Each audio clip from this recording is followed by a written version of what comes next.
Hello everyone, welcome to Unacademy let's crack UPSC CSC Hindi. मैं रिंकू सिंह स्वागत करती हूँ आप सब लोगों का। तो NCERT standard books notes making answer writing series जो मैंने शुरू की है उसमें क्लास 7th की हिस्ट्री आजकल पढ़ा रही हूँ मैं आप लोगों को। पॉलिटी पढ़ा चुकी हूँ, पॉलिटी 6 और 7th की हो गई है। पॉलिटी और हिस्ट्री 6 की कंप्लीट हो गई है और 7th की अब हिस्ट्री करा रही हूँ, फिर मैं आप लोगों को पॉलिटी भी कराऊंगी और इसके बाद मैं ज्योग्राफी भी शुरू करूंगी, आप लोग का इकोनॉमिक्स भी शुरू करूंगी। तो पहले एनसीईआरटी सीरीज कंप्लीट कर रहे हैं और फिर इसी में नोट्स मेकिंग सेशंस भी रखेंगे, आंसर राइटिंग भी। तो इसमें भी जो भी इंपॉर्टेंट टर्म होगा उसको भी आप लोग नोट करते हुए चलेंगे। तो इसका फर्स्ट पार्ट मैं करवा चुकी हूँ जिसमें मैं आप लोग का फर्स्ट 1 to 4th 4 चैप्टर, तो 4th चैप्टर में 1 to 4th इसमें मैंने आप लोगों का करा दिया है। मुझे पता है आप लोगों का एक्सपीरियंस उतना अच्छा नहीं रहा होगा, थोड़ी तबीयत ज़्यादा ख़राब थी, लेकिन आज I am feeling better today. तो आज बिल्कुल अच्छी तरह से क्लास को हम लोग लेंगे और हमेशा ही मेरी कोशिश रहती है कि आपको ज़्यादा से ज़्यादा मेरी क्लास से बेनिफिट हो।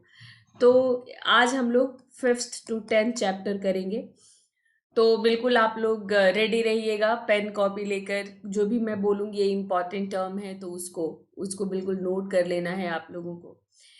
तो अन अकेडमी जो कि इंडिया का लार्जेस्ट लर्निंग प्लेटफॉर्म बन चुका है और सारे ही कॉम्पिटिटिव एग्जाम्स यहाँ पर होते हैं।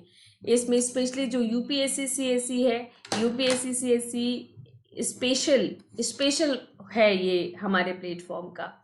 और यहाँ से रोज रोज हजारों स्टूडेंट जुड़ रहे हैं, सब्सक्रिप्शन ले रहे हैं। आप भी लीजिए, यहाँ पर डेली आपको लाइव क्लासेस मिलेंगी। लाइव क्लासेस के साथ साथ अनलिमिटेड प्रैक्टिस सेशन आपको यहाँ पर मिलता है। तो पूरा का पूरा आपका स्ट्रक्चर्ड कोर्स और अनलिमिटेड एक्सेस। स्ट्रक्चर्ड कोर्स मतलब आपके एग्जाम में जो जो जैसे आता है तो बिल्कुल उसके साथ अलाइन होकर आप क्लास करेंगे।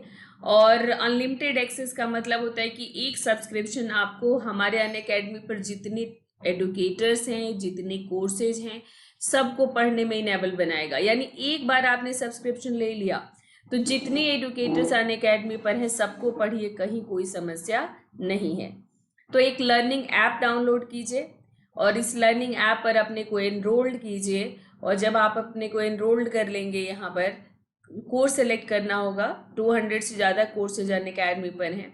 तो क्योंकि आप यूपीएससी सीएससी वाले हो तो पहले कोर्स सेलेक्ट करोगे और कोर्स सेलेक्ट करने के बाद आप वहाँ पर जो भी आपके फेवरेट एडुकेटर्स हैं उन सबको आप फॉलो कर लो, सबको फॉलो कर लो, सबके कोर्स को एनरोल्ड कर लो, फिर उनका आपको कोर्स दिखने लग जाएगा।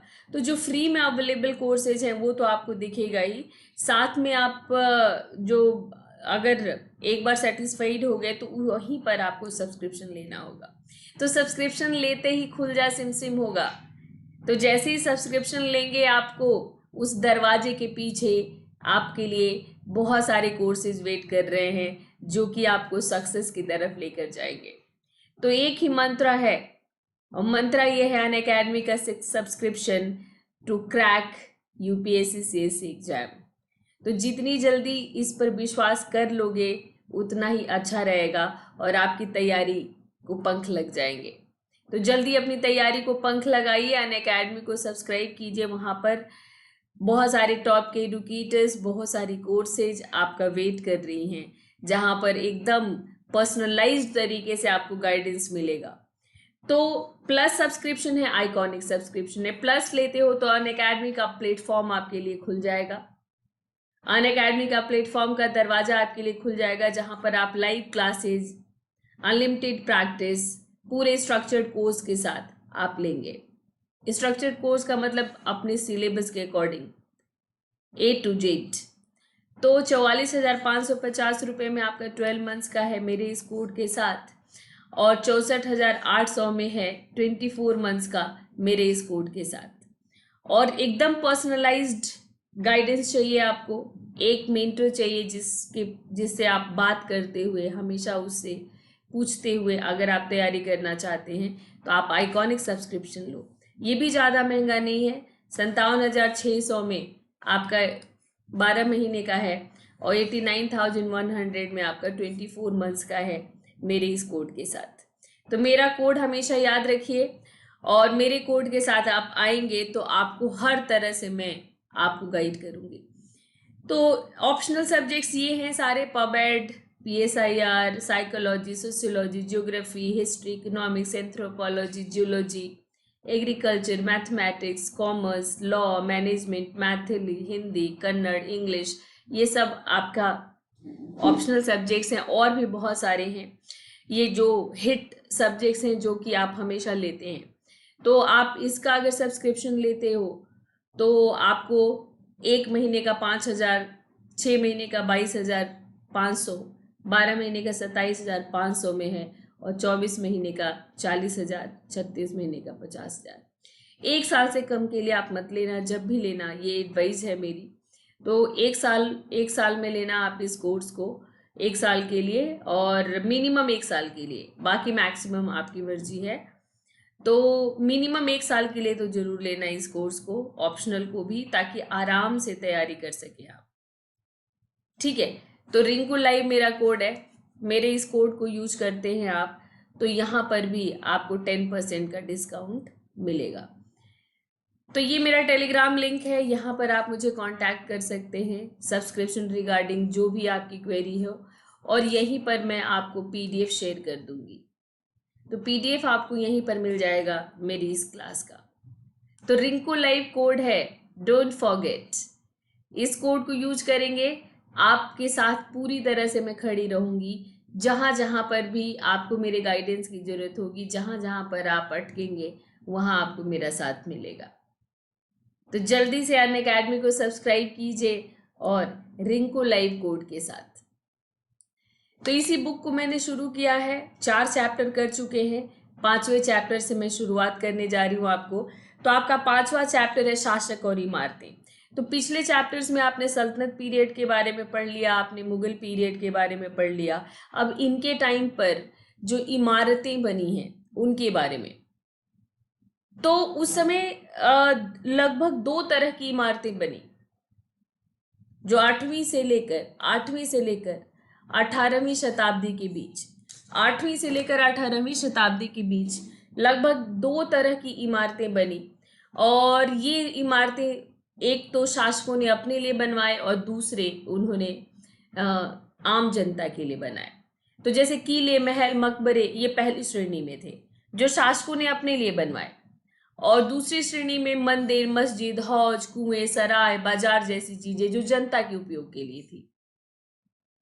तो राजाओं से जनता ये अपेक्षा भी करती थी कि वो अपनी प्रजा की देखभाल करे। तो अपनी प्रजा की देखभाल करने के लिए, उनके उपयोग के लिए, उनके आराम के लिए वो इस तरह के इमारतों का निर्माण करे। जैसे सराय, रास्ते में जब आप लंबी दूरी के कहीं जब यात्रा करते थे, तब ट्रेन तो होता नहीं था, रेलगाड़ी नहीं होती थी कि शू करके जो है पहुंचा दिया जल्दी से। और रेलगाड़ी से भी जल्दी अब तो फ्लाइट पहुंचाया करती है। अगर रेलगाड़ी 2 दिन लेती है तो फ्लाइट 2 घंटे में पहुंचाती है आपको। लेकिन उस समय ये दोनों ही मीन्स नहीं थे। ट्रांसपोर्टेशन का मीन्स क्या थे? तो घोड़ा गाड़ी, बैलगाड़ी, तो ये बहुत धीरे चला करते थे। तो रास्ते में लोगों को आराम करने की जरूरत पड़ती थी, तो सराय बनवाया जाता था। लंबी दूरी के लिए जो सड़कें थी, वहां किनारे किनारे सराय बनाए जाते थे, जहां पर लोग रुक सके, खा पी सके, आराम कर सके, धूप निकलने का इंतजार कर सके, बारिश में छुप सके। तो ये सराय, हौज, कुएं, पानी के लिए बाजार, मंदिर, मस्जिद लोगों की आस्था की चीजें थी। तो ऐसी इमारतों का निर्माण राजा अपनी प्रशंसा को पाने के लिए करता था, जनता से प्रशंसा पाने के लिए निर्माण किया करता था। और इस तरह के निर्माण कार्य में सिर्फ राजा ही नहीं, व्यापारी भी इसमें शामिल होते थे, और कोई धनी व्यक्ति भी करता था, क्योंकि इससे माना यह जाता था कि आपको पुण्य मिलेगा।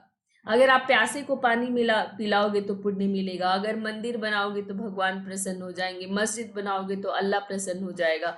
तो ये धनी मानी व्यक्ति भी बनाया करते थे, व्यापारी भी बनाया करते थे। तो अभी सबसे पहले कुतुब मीनार की बात करते हैं। तो कुतुब मीनार ये 5 मंजिली इमारत है, और आप लोगों में से तो बहुत सारे लोगों ने देखा होगा, मैंने तो इसे कई बार देखा हुआ है। कम से कम मुझे लग रहा है 4-5 बार देख चुकी हूँ मैं इसको। तो इस पे ये जो आप देख रहे हैं ना, यहाँ पर मेरे फोटो से थोड़ा ऊपर आप देखोगे तो यहाँ पर देखो, यहाँ पर अभिलेख लिखे गए हैं। इस पर अभिलेखों की पट्टियां हैं, ये देख रहे हो ना आप, ये पट्टियां हैं अभिलेखों की, ये जो आप देख रहे हो ये। तो इस इमारत की पहली मंजिल का निर्माण कुतुबुद्दीन ऐबक ने कराया था। अभिलेखों की पट्टियां पहले छज्जे के नीचे है, ये जो पहला छज्जा देख रहे हो ना आप, इस पहले छज्जे के नीचे। तो इसका निर्माण कुतुबुद्दीन ऐबक ने और शेष मंजिलों का निर्माण 1229 के आसपास इल्तुतमिश ने कराया। आंधी तूफान में क्षतिग्रस्त हो गई थी, तो अलाउद्दीन खिलजी ने इसका मरम्मत कराया, मोहम्मद तुगलक ने इसका मरम्मत कराया, इब्राहिम लोदी ने इसकी मरम्मत कराई। तो इसमें फिरोज शाह तुगलक, ऊपर के जो सफ़ेद वाले जो है मंजिलें, फिरोज शाह तुगलक ने भी जुड़वाया था। तो इसमें इतने लोगों का नाम आता है मरम्मत करवाने में, बनवाने में और मरम्मत करवाने में।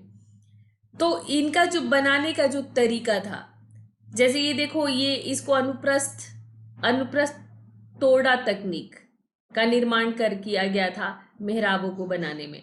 तो ये जो आप देख रहे हो, ये दिल्ली का कुव्वतुल इस्लाम मस्जिद है, कुतुब मीनार के प्रांगण में ही है। मैंने दिखाया था पिछले क्लास में आपको।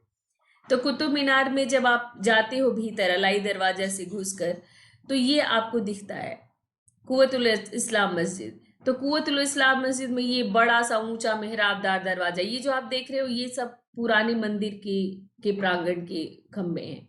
इसको तोड़ा नहीं गया, इसको केवल बीचों बीच एक जामा मस्जिद का रूप देने के लिए बीचों बीच एक बड़ा सा चौड़ा एक रास्ता नहीं, मतलब आंगन बना दिया गया।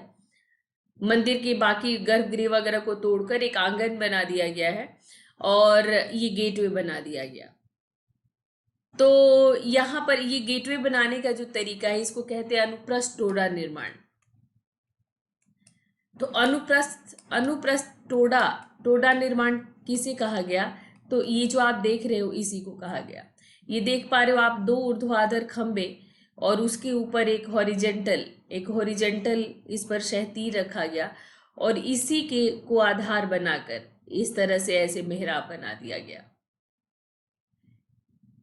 तो इसको अनुप्रस्थ टोड़ा तकनीक कहा गया मेहराब बनाने का। आप देख पा रहे हैं, बिल्कुल इसी तरह से ये है, देख रहे हो आप, इसी तरह से। तो मेहराब का जो पहला विशुद्ध रूप कहाँ पर मिलता है हमें देखने को? तो मेहराब का पहला विशुद्ध रूप हमें मिलता है अलाई दरवाजे में। ये भी कुतुब मीनार के प्रांगण में ही है, ये भी कुतुब मीनार के प्रांगण में है। और इसका जो है अलाई दरवाजे का निर्माण अलाउद्दीन खिलजी ने किया था। अलाउद्दीन खिलजी ने 14वीं शताब्दी में, ठीक है, 14वीं शताब्दी, क्योंकि अलाउद्दीन खिलजी का जो पीरियड है वो 1296 से 1320 है। तो जैसे 13 प्लस चलेंगे 14वीं शताब्दी हो जाएगा। कुव्वतुल इस्लाम, जैसा कि मैंने बताया कि ये दिल्ली में ही है, इसका निर्माण कुतुबुद्दीन ऐबक ने कराया था। आगरा के किले का निर्माण अकबर ने कराया था। और आगरा का किले का निर्माण जब अकबर करा रहा था तो 2000 इसमें पत्थर काटने वाले, 2000 सीमेंट व चूना बनाने वाले और 8000 मजदूरों की आवश्यकता पड़ी थी आगरा के किले को बनाने में। और आप लोगों में से बहुत कम लोगों को पता होगा कि आगरा के किले को भी लाल किला कहते हैं, क्योंकि ये भी रेड सैंडस्टोन से बना है। तो लाल किला के नाम से दिल्ली वाला किला मशहूर है, क्योंकि इसे अंग्रेजों ने रेड फोर्ट कहा, रेड फोर्ट। तो ये लाल किला के नाम से फेमस हो गया कि लाल किला के किले से अब झंडा ऊंचा लहराएगा। तो ये जो है लाल किला लेकिन आगरा का किला भी लाल कलर का ही है। तो कभी भी आता है आगरा का लाल किला तो कहना कि हाँ सही है, आगरा में भी लाल किला है। तो इसी में आप लोगों का एक वर्ड आता है जो बॉक्स में ऐसे बना रहता है ना, तो उसमें दिया हुआ है अधिरचना। तो अधिरचना किसे कहते हैं? तो भूतल से, यानी ग्राउंड से ऊपर जो भवन बनता है उसको अधिरचना कहते हैं। तो जो मुगलों ने बनाया था वो ऐसे बनाया था। पहले उन लोगों ने एक चबूतरा बनाया, ऐसे चबूतरा, और चबूतरा के बीचों बीच चबूतरे पर उन्होंने जो है अपने वो बनाए, चबूतरे के ऊपर बनाया उन्होंने। जैसे हुमायूं का मकबरा भी आप देखोगे जो कि आपके उसमें है, तो उस चबूतरे से ऊपर बनाया। तो पहले चबूतरा बनाते थे और फिर बनाते थे। तो पहले वो इसी को अधिरचना कहा गया, इसको अधिरचना कहा गया, भूतल से ऊपर। ठीक है। तो छत, दरवाजे, खिड़कियां, ये सभी ऊर्ध्वाधर खंभों के आर पार एक अनुप्रस्थ, ये मैंने बता दिया आपको कि किसको अनुप्रस्थ टोडा तकनीक कहते हैं। ये देखो, ये मैंने आपको बता दिया है। तो वही यहाँ पर एक्सप्लेन्ड है कि अनुप्रस्थ टोडा निर्माण किसको कहते हैं। और ये जो आप मेरे यहाँ पर ऊपर देख रहे हो आप, ये थोड़ा छुप गया है, ये कंदरिया महादेव का मंदिर है, ये खजुराहो में है। तो खजुराहो में जो कंदरिया महादेव का मंदिर है, चंदेल शासक धंगदेव ने 999 में कराया था। चंदेल शासक धंगदेव ने 999 में इसका निर्माण कराया था। और इसमें जैसे मुख्य सभा भवन है जहाँ पर नृत्य का आयोजन किया जाता था, और फिर प्रमुख देवता की मूर्ति के लिए गर्भगृह है, और फिर एक मंडप है जहाँ पर धार्मिक अनुष्ठान किए जाते थे। तो बेसिकली ये हर मंदिर में एक गर्भगृह होता था। हर मंदिर में पहले एक गर्भगृह होता था, और जब इस गर्भगृह में मुख्य डायटी को रखा जाता था, जिसके ऊपर आप ये ऊंचा शिखर देख रहे हो, फिर उससे आगे आकर, उससे जब आगे आते थे तो एक मंडप होता था जहां पर ये मुख्य सभा भवन, और यहाँ पर ये जो देख रहे हो छोटे छोटे कई आ रहे हैं, तो यहाँ पर खजुराहो के स्टाइल में एक और मंडप में मंडप बनाया गया, मंडप में मंडप। तो इसको अर्धमंडप कहा गया, और फिर इसके नीचे सीढ़ियां। तो इसीलिए आप देख पा रहे हो कि इस तरह से लुक आता था। तो अर्धमंडप के ऊपर भी शिखर, ये जैसे ये देख रहे हैं आप, फिर मंडप के ऊपर शिखर, और फिर गर्भगृह के ऊपर शिखर। तो और यहाँ से जैसे ऐसे लोग प्रवेश करते थे। तो ये मंदिर इस तरह से बने थे खजुराहो वाले। और इसी समय चोलों ने तंजावुर में बनवाया राजराजेश्वर मंदिर। तो राजराजेश्वर मंदिर की अगर हम लोग बात करते हैं, तो ये आप देख पा रहे हैं, तो ये जो है भूतल से ऊपर नहीं बना, ये बिल्कुल ग्राउंड से बना। जो चंदेलों ने बनाए या उत्तर भारत में जो मंदिर बने, जो कि नागर शैली कहा जाता है, तो नागर शैली में जो मंदिर बने वो चबूतरे पर बने। पर दक्षिण भारत में जो मंदिर बने वो देखो, ये आप देख पा रहे हो कि बिल्कुल यहाँ पर ग्राउंड लेवल से ही ये शुरू हो गया है। तो इसके लिए कोई ऐसा मतलब वो नहीं बनाया गया, एक बेस नहीं बनाया गया, ग्राउंड लेवल से शुरू हो चुका है। और यहाँ पर इसको ये इतने ऊंचे बने, इतने ऊंचे उत्तर भारत में नहीं बने, ये इतना ऊंचा बना था कि इसको मतलब बनाने के लिए एक चढ़ाईदार गांव बसाना पड़ा था। तो 4 किलोमीटर से ज्यादा लंबा पथ तैयार किया गया था इनके ऊपर चट्टानों को पहुंचाने के लिए। और जो सब इसको चारूपलम मंदिर, आज भी एक चारूपलम गांव है इस मंदिर के पास, क्योंकि इस मंदिर को बनाने के लिए 4 किलोमीटर लंबा एक रास्ता बनाया गया था। जैसे मान लो कि इस पर ये जो ये गुंबद देख रहे हो 90 टन का था, 90 टन का, इसके शीर्ष पर जो गुंबद है 90 टन का था। तो इसको ऐसे यहाँ तक पहुंचाने के लिए आप कैसे पहुंचाते, उस समय क्रेन नहीं होता था, तो एक चढ़ाईदार रास्ता बनाया गया। तो वो धीरे धीरे धीरे धीरे ऐसे ऐसे ऐसे ऐसे ऐसे ऐसे ऐसे ऐसे, एकदम स्टीप तो जाएगा नहीं, ये मेरे से फिर भी स्टीप हो रहा है, तो ऐसे ऐसे धीरे धीरे धीरे धीरे करते करते करते करते करते करते जो है ये यहाँ पर ऐसे आया होगा। ये इतना स्टीप नहीं है, आप ये समझ लो कि और दूर गया होगा, क्योंकि ऐसे भी पत्थर मुश्किल है। तो जैसे आप लोग देखते हो ना, पहाड़ पर कभी ट्रैवल किया है आपने, पहाड़ पर ट्रैवल किया होगा, तो जब नीचे रहते हो तो ऊपर का कार दिखता है, और ऊपर रहते हो तो नीचे का दिखता है, और ऐसे गोल गोल गोल गोल ऐसे रास्ता जाता है। तो बिल्कुल ऐसे ही रास्ता बनाया गया होगा जो यहाँ पर इस 90 टन के पत्थर को लेके गया। तो ये इस तरह से इस मंदिर का निर्माण किया गया। और इसके जो वास्तुकार है कुंजर मलन पेरुथचन, उसने इस दीवारों पर अपना नाम लिखा हुआ है। इस मंदिर का आर्किटेक्ट था वो। कैसे पता चलता है हमें? तो क्योंकि इसकी दीवारों पर उसने अपना नाम लिखा हुआ है। तो ये राजा राजा राज राज प्रथम ने इस मंदिर का निर्माण किया। और इसमें जो देवता हैं वो बेसिकली विष्णु हैं, पर उनको राज राजेश्वरम कहा, राज राजेश्वरम नाम दिया। ये सिर्फ इसलिए कि वो खुद को भी देवता से रिजेंबल कर सके, तो राज राजेश्वर। तो ये देखो, ये मेहराब का विशुद्ध रूप है जो अलाई दरवाजे में हमें मिलता है। जो अभी आपने पढ़ा ना कि मेहराब का विशुद्ध रूप अलाई दरवाजे में मिलता है, तो मतलब शुद्ध रूप, शुद्ध मेहराब पहली बार भारत में अलाई दरवाजे में बना, ये देख पा रहे हैं आप। तो ये ऊंचे ऊंचे गेटवेज हैं। मेहराब कहाँ बनते थे? प्रवेश द्वार पर। तो ये देखो, ये ऊंचा ऊंचा गेटवे 4 है, इसी में से घुसकर आप पहुंचते हो। तो कैसे बनाते होंगे लोग, तो वही दिखा रहा है, वही दिखा रहा है। तो आगरा किले में जल द्वार, आगरा किले में जल द्वार का निर्माण करते हुए एक चित्रकारी की गई कि किस तरह से वो जल द्वार बना रहे थे लोग, वहां पर कंस्ट्रक्शन कैसे चल रहा था। तो मंदिर, मस्जिद और हौजों का निर्माण हुआ।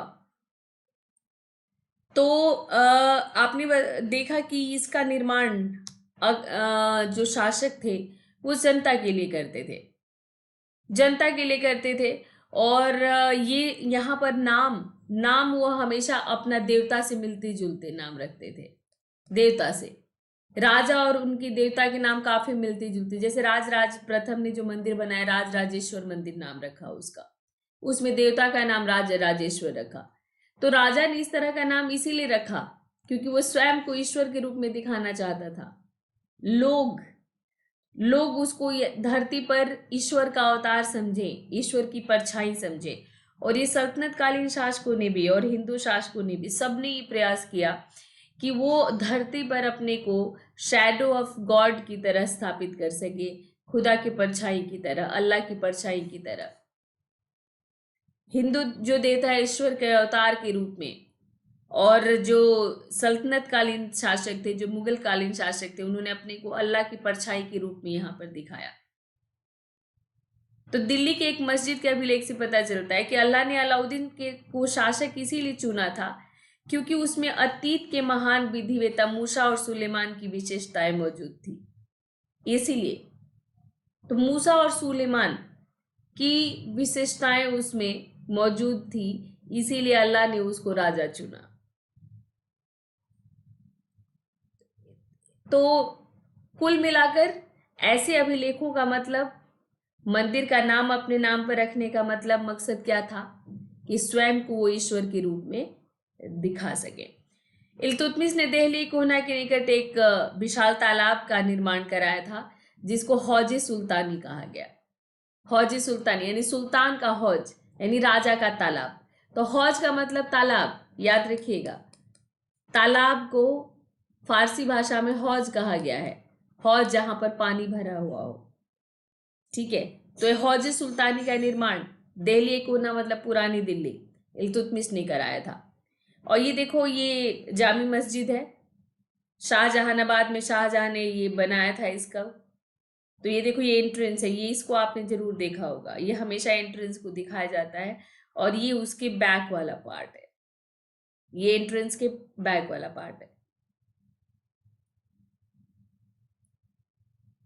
तो फारसी शब्द आब से आबादी शब्द निकला है, ठीक है। आब से आबाद और आबादी, आप सुनते हो ना, आबाद रहो यानी हमेशा बसे हुए रहो, तो बसावट को आबादी कहते हैं। तो आब का मतलब होता है पानी, आब से आबादी निकला है। आबादी का मतलब जहां लोगों की बसावट हो, जहां लोगों की बसावट हो। तो ये कहां से निकला है? आब शब्द, और आब का मतलब होता है पानी। तो इसका मतलब कि जहां पानी होता है वहीं बसावट होती है। पानी के बिना जीवन, कल्पना नहीं की जा सकती पानी के बिना जीवन की। और आपने पाषाण काल से ही देखा कि जहां पानी होता था वही लोग बसे। तो सारी बड़ी बड़ी सभ्यताएं नदियों के किनारे बसी। तो इसीलिए आबादी आब शब्द से निकल गया।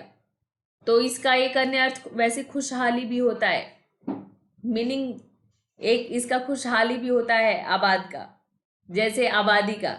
आपने हमेशा आशीर्वाद के रूप में खुश रहो आबाद रहो, खुश रहो आबाद रहो, यानी हमेशा बसे हुए रहो, तो खुशहाली के सेंस में इसको इस्तेमाल किया जाता है, वैसे मीनिंग वही है। ठीक है, तो आबादी जनसंख्या और समृद्धि दोनों को दिखाती है, दोनों को दिखाती है। तो उसी समय अब तो आपने देख लिया आबादी शब्द कैसे निकला है। हमेशा जब भी आप चलते होंगे सड़कों पर, खास तौर पर एनएच पर जब चलते हैं, तो बीच बीच में आपको बोर्ड मिलता है कि सावधान आबादी क्षेत्र, घनी आबादी क्षेत्र। तो आबादी क्षेत्र का मतलब कि वहां लोगों की बसावट ज्यादा है। 9वीं शताब्दी में पांड्यन राजा श्रीमर वल्लभ ने, पांड्य शासक जो कर्नाटक में थे, तो पांड्यन राजा श्रीमर वल्लभ ने श्रीलंका पर आक्रमण कर दिया था, और वहां पर उस समय राजा सेन प्रथम शासन कर रहा था, उसको पराजित किया था। और उसके विषय में बौद्ध भिक्षु इतिहासकार धम्मकिति ने लिखा है राजा सेन के बारे में कि सिंहली शासक के आत्माभिमान को इसे आघात लगा। पांड्य शासक श्रीमर वल्लभ ने जब उसको पराजित किया, और फिर सेन प्रथम के बाद सेन द्वितीय ने अपने सेनापति को पांड्यों की राजधानी मदुरई पर आक्रमण करने का आदेश दिया, और फिर मदुरई को नष्ट किया था। हालांकि राजा को अरेस्ट नहीं कर पाया था, राजा निकल गए थे अपनी रानी के साथ। तो ये ऐसा क्यों होता था? ठीक है, राजा निकल गए थे अपनी रानी के साथ, और वहां पर एक विष्णु मंदिर था, तो विष्णु की मूर्ति को निकाल कर वहां से, और उनको चेन से बांधकर समुद्र में फेंकवा दिया सेन द्वितीय ने। ये मूर्ति आज भी समुद्र में है, वैसे ही चेन से बंधी हुई। तो राजा नहीं मिला तो गुस्सा मूर्ति पर निकाला था। तो उस समय मंदिरों को ऐसे नष्ट किया जाता था। आप जो सोचते हो कि मंदिरों को केवल गजनी ने नष्ट नहीं किया था, जैसे 11वीं शताब्दी में चोल राजा राजेंद्र प्रथम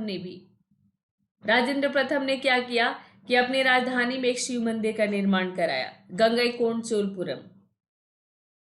तो उसने उस मंदिर का निर्माण कैसे कराया? तो पराजित शासकों से जो जब्त की गई प्रतिमाएं थी, उनके यहाँ के मंदिरों को लूट कर जो उसने प्रतिमाएं प्राप्त की थी, उसका इस्तेमाल उसने मंदिर में किया। तो जैसे चालुक्यों से उसने सूर्य पीठिका प्राप्त की थी, एक गणेश की मूर्ति, दुर्गा की कई मूर्तियां, पूर्वी चालुक्यों से नंदे की मूर्ति, उड़ीसा के कलिंगों से भैरव की मूर्ति, बंगाल के पालों से काली की मूर्ति उसने प्राप्त किया था, और अपने जो उसने मंदिर बनवाया उस मंदिर में उसको लगवाया था। और इसी समय गजनी का सुल्तान भी मंदिरों को लूट रहा था, राजेंद्र प्रथम का समकालीन था। तो दोनों में पूछा जाता है कि दोनों में क्या अंतर था? फिर राजेंद्र प्रथम ने भी मंदिर लूटा, और ये महमूद ने भी मंदिर लूटा। तो अंतर क्या था कि इसने जो है मंदिर लूटे अपने को महान इस्लामी योद्धा के रूप में श्रेय प्राप्त करने के लिए। मंदिर लूटकर उसने मंदिरों को नष्ट किया, मूर्तियों को तोड़ डाली। लेकिन राजेंद्र प्रथम ने उन मूर्तियों का इस्तेमाल किया एक दूसरे मंदिर को बनाने में। तो उसने मंदिर इसलिए लूटा कि वो भी मतलब दुश्मन का मंदिर था, और उस मंदिर के सामान को उसने एक दूसरे मंदिर में पुनः स्थापित किया। और जबकि गजनी ने क्या किया कि मूर्तियों के टुकड़े कर कर उसने व्यस्त चौराहे पर फेंकवा दिए। तो ये दोनों में किसका अंतर था? आस्था का अंतर था। जो भारतीय शासक था उसको आस्था थी मंदिरों में, और उसने वहां की चीजें अगर उठाई भी तो उसको उसने सम्मान पूर्वक एक दूसरे मंदिर में स्थापित किया। और गजनी को कोई आस्था नहीं थी, और उसने मूर्तियों को तोड़कर टुकड़े करके बस चौराहे पर फेंकवा दिया। तो याद रखिएगा कि राजेंद्र और गजनी समकालीन है। अब इसमें जो है बाग मकबरे और किले दिया है आपका, तो कि मुगलों के टाइम पर चारबाग पद्धति में मकबरे बने और किले भी। तो चारबाग पद्धति क्या था ये आपका दिखाया गया है। आप ये देख पा रहे हैं कि इस प्लॉट को या तो रेक्टेंगुलर लिया गया है और या फिर ये रेक्टेंगुलर है और ये स्क्वायर है, तो या तो स्क्वायर लिया गया है और या फिर रेक्टेंगुलर। ठीक है, रेक्टेंगुलर लिया गया है। अब जो स्क्वायर वाला प्लॉट है उसको 4 समान हिस्सों में बांट दिया गया, आप देख पा रहे हैं 4 समान हिस्सों में बांट दिया गया है। और फिर उसी के बीचों बीच ये हुमायूं के मकबरे का स्केच है, उसी के बीचों बीच बना दिया गया। और ये जो 4 समान हिस्से में बटा हुआ जो एरिया है उसमें क्या किया गया है, उसको भी इस तरह से पार्टीशन करके उसमें क्या लगाया गया है, पार्क बनाया गया, बाग।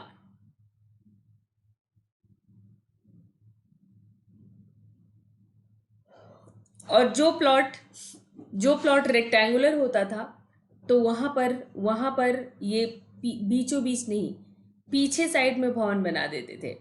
और जो बचा हुआ एरिया होता था, जो बचा हुआ एरिया उसमें ये लोग पार्क लगा देते थे।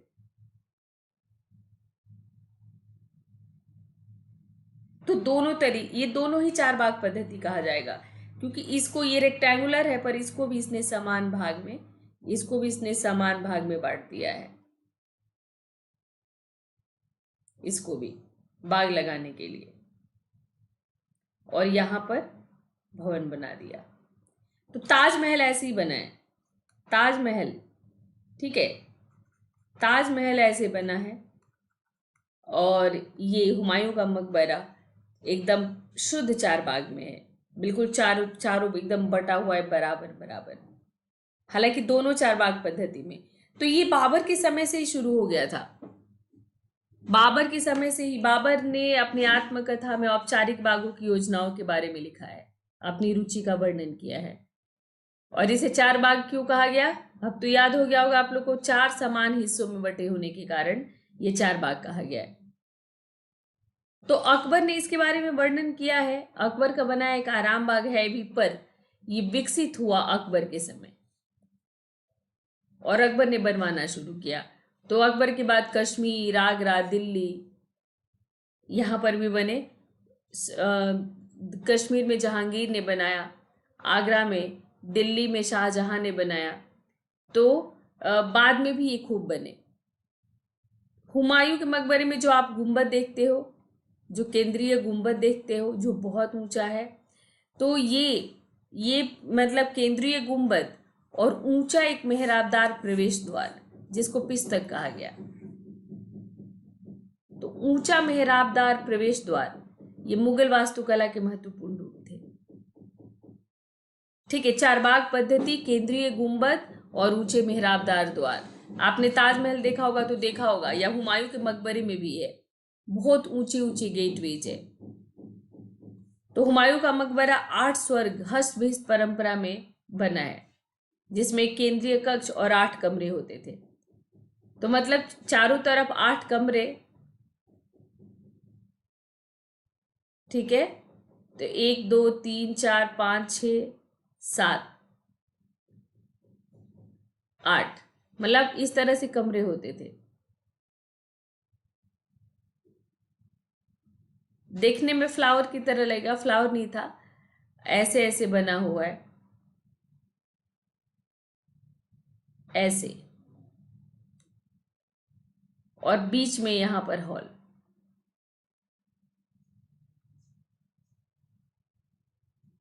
ठीक है, तो 4 समान हिस्से में बटे होते थे। ये सेंटर में है, ये इस तरह से। ठीक है, तो ये जो आपका 4 समान हिस्सों में बटा है और ये 8 कमरे हैं, 8 कमरे हैं और बीचों बीच हॉल है, तो इसको कहा गया कि केंद्रीय हॉल। और ये जो हॉल होता था, इसी के ऊपर जो है, ऊपर में खूब बड़ा सा गुंबद बनाया जाता था। तो हुमायूं के मकबरे में ये सबसे पहले इतना सुंदर गुंबद देखा गया। और बाकी एंट्रेंस के लिए जो मेहराब द्वार होते थे वो मुगल वास्तुकला के पहचान होते थे। तो देखो इसी की बात मैं कर रही थी। ये केंद्रीय गुंबद, और ये देखो चारों तरफ के कमरे हैं, और ये बीचों बीच ये केंद्रीय गुंबद है। तो 1562 से 71 के बीच इसका निर्माण हुआ था। और इसका हाजी बेगम ने निर्माण कराया, और जो वास्तुकार थे गियास बेग।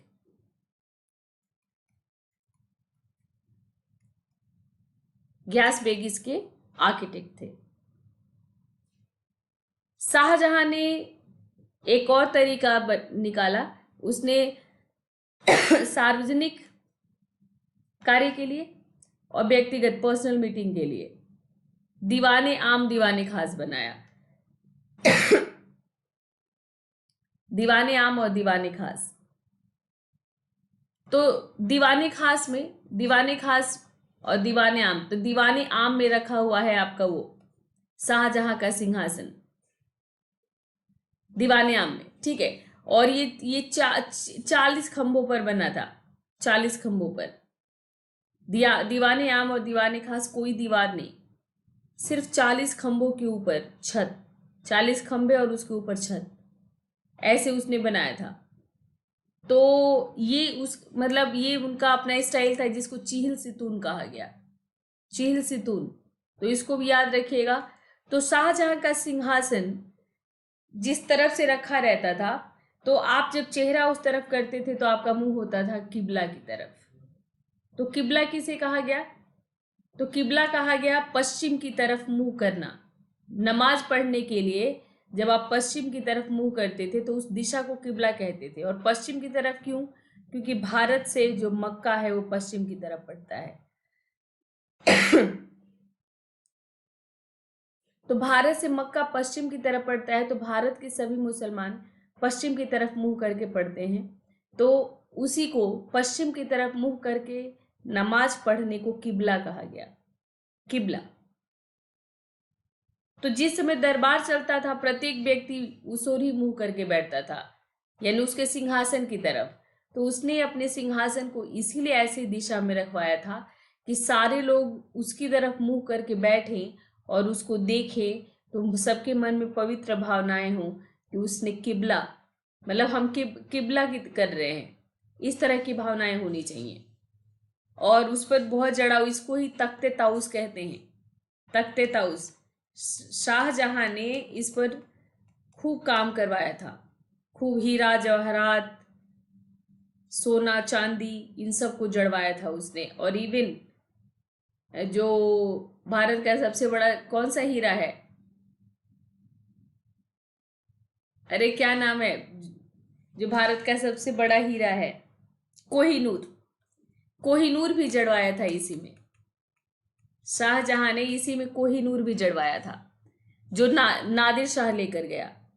ये देखो यही है वो, दीवाने आम में रखा हुआ है। दीवाने आम में वो आम लोगों से मिलता था ना, तो इसलिए दीवाने आम में रखा है। दीवाने खास में वो केवल अपने कुछ मंत्रियों के साथ मीटिंग करता था। तो इसमें ही जड़ा हुआ था पूरा, इसमें ही। पित्रादुरा का काम भी इसमें हुआ था, पित्रादुरा का काम भी इसमें करवा रखा था उसने। तो पित्रादुरा का जो काम है, ये पित्रादुरा क्या होता है? तो संगमरमर या बलुआ पत्थर पर रंगीन ठोस पत्थरों को दबाकर जो डिजाइन बनाए जाते हैं उसको कहा गया पित्रादुरा। तो मतलब जैसे कि सांचा ऐसे पहले ही बना दिया, सांचा पहले ही बनवा दिया, और ठीक है, मतलब यहां पर ऐसे डिजाइन का। मान लो कि ये तो मान लो मेहराब है, ये तो मेहराब है। बाद में मेहराब ऐसे ऐसे बनने लग गए थे, शुरू में सीधे बन रहे थे, बाद में मेहराब ऐसे बन गए। पर अगर मान लो ये जैसे एक ये है, ये दीवार है, और इस दीवार के अंदर ऐसे डिजाइन बनाया गया है।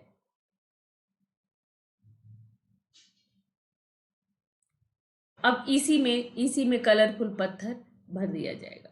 ये एक तरह से इसके भीतर एक सांचा बनाकर छोड़ दिया गया।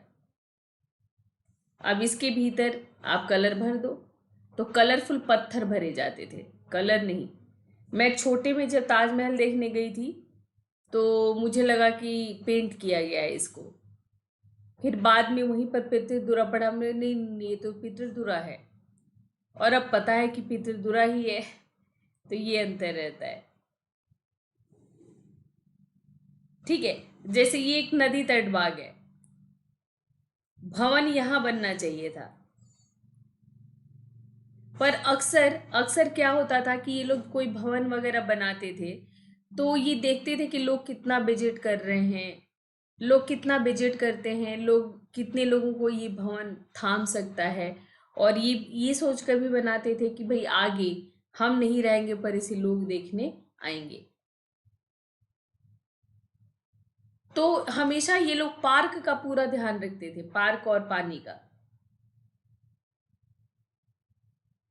तो इसके लिए ही इन लोगों जैसे इसको, क्योंकि ये प्लॉट रेक्टेंगुलर था, तो इसको नदी तट बाग बनाकर बीचों बीच पानी का रास्ता बना दिया। ये कुछ उसी समय बंगाल में बने। ये देखो, ये गरीब लोगों के द्वारा बनवाया गया है, ये अमीर लोगों के द्वारा, ये वाला। तो इसको बांग्ला गुंबद कहा गया। ठीक है, झोपड़ी के समान दिखने वाली छत का निर्माण।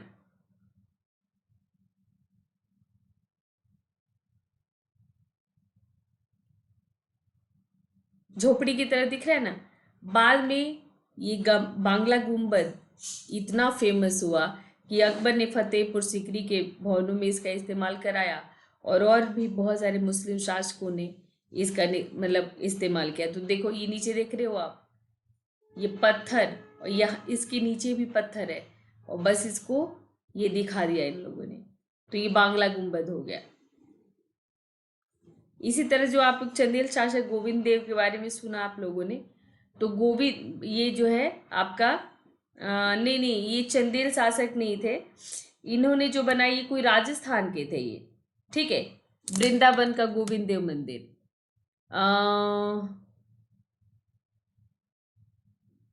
लाल बलुआ पत्थर से इसका भी इस्तेमाल हुआ था, मतलब इसका भी निर्माण लाल बलुआ पत्थर से हुआ था, खुरासान से आई थी। तो ये अकबर के समय में ये बना है, 1590 में अकबर है, और अकबर के समय ये बना है। और इनके जो है, एक सेकेंड,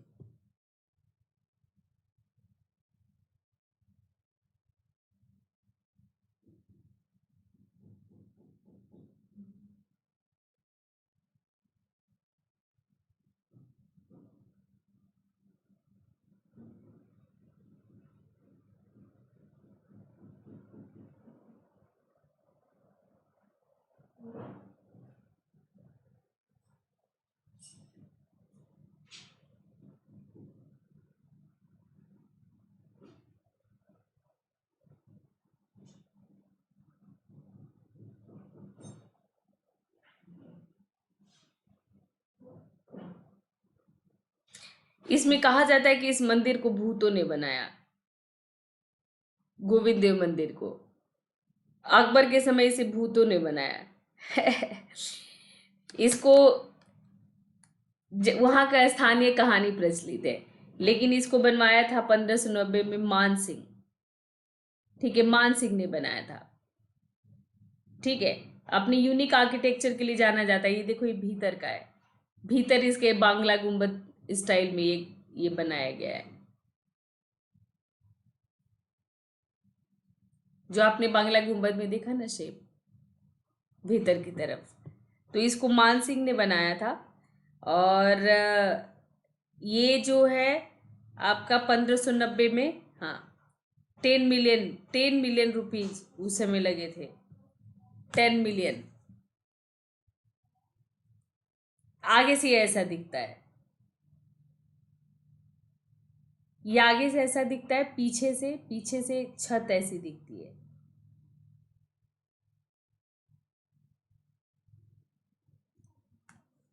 ऐसी फतेहपुर सीकरी की राजधानी जब गुजरात, मतलब फतेहपुर सीकरी जब बनाया अकबर ने, तो गुजरात के कई कलाकारों को इसने मौका दिया। तो ये देखो, इसको गुजराती स्टाइल कहते हैं। तो पिलर बनाया और पिलर पर छत का पूरा भार डलवाया, और पिलर की जो डिजाइन थी वो गुजराती शैली में है। तो इस डिजाइन को गुजराती शैली कहते हैं हम।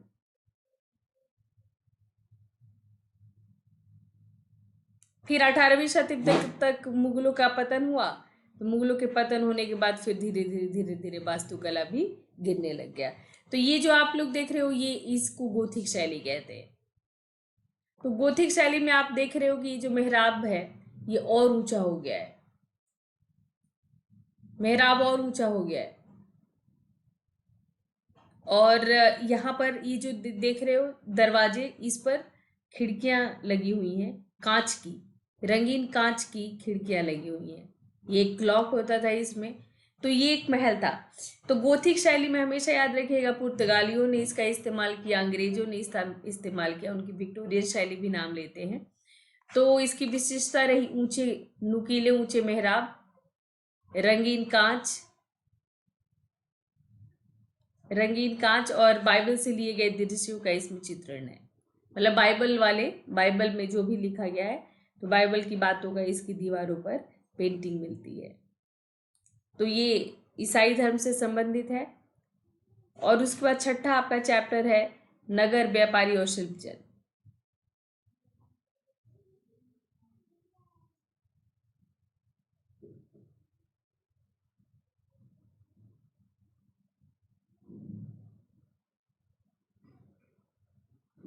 ठीक है, एक सेकेंड दीजिए, जस्ट वाटर ब्रेक।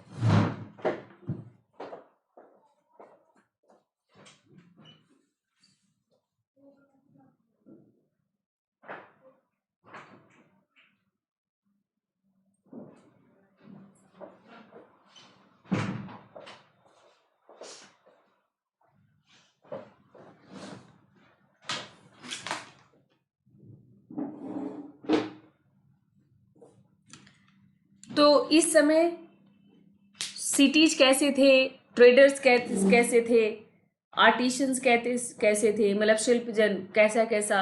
जैसे ये देख पा रहे हो ना, ये एक व्यापारी का एक पिक्चर है। तो ये कैसे बनाया करते थे। तो उस समय सूरत, हम्पी और मसूलीपट्टनम, ये 3 बड़े बड़े केंद्र थे। तो इनके बारे में अलग से बताया गया है। बाकी उस समय पुष्कर है, अजमेर है, वृंदावन, इधर मुर्शिदाबाद है, इधर सोमनाथ टेम्पल, सोमनाथ शहर है, बम्बई, बीजापुर, बिदर, गोलकुंडा, इधर साउथ में कमालपुरम है, स्वामी मलई, कांचीपुरम, तिरुनमलई, तिरुपति, अभी भी जाते हो आप तिरुपति बालाजी, मद्रास, महाबलीपुरम, उरैयूर, तंजाउर, यहाँ मदुरै है, यही पांड्यों की राजधानी मदुरै। तो यहाँ पर इस तरह से बहुत सारे नगर थे। मुख्य नगर सूरत, हम्पी और मछलीपट्टनम के बारे में इसमें चर्चा की गई है। तो तंजाउर के बारे में, तंजाउर एक मंदिर नगर का उदाहरण था। और मंदिर, टेम्पल सिटी किसे कहते थे। तो टेम्पल सिटी का मतलब कि जिस सिटी का पूरा अर्थव्यवस्था मंदिरों से चलती है।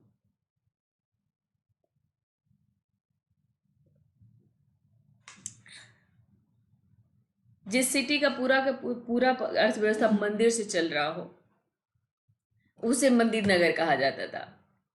तो जैसे इसमें आपका तंजाउर शहर लिया गया है। तो इसमें कावेरी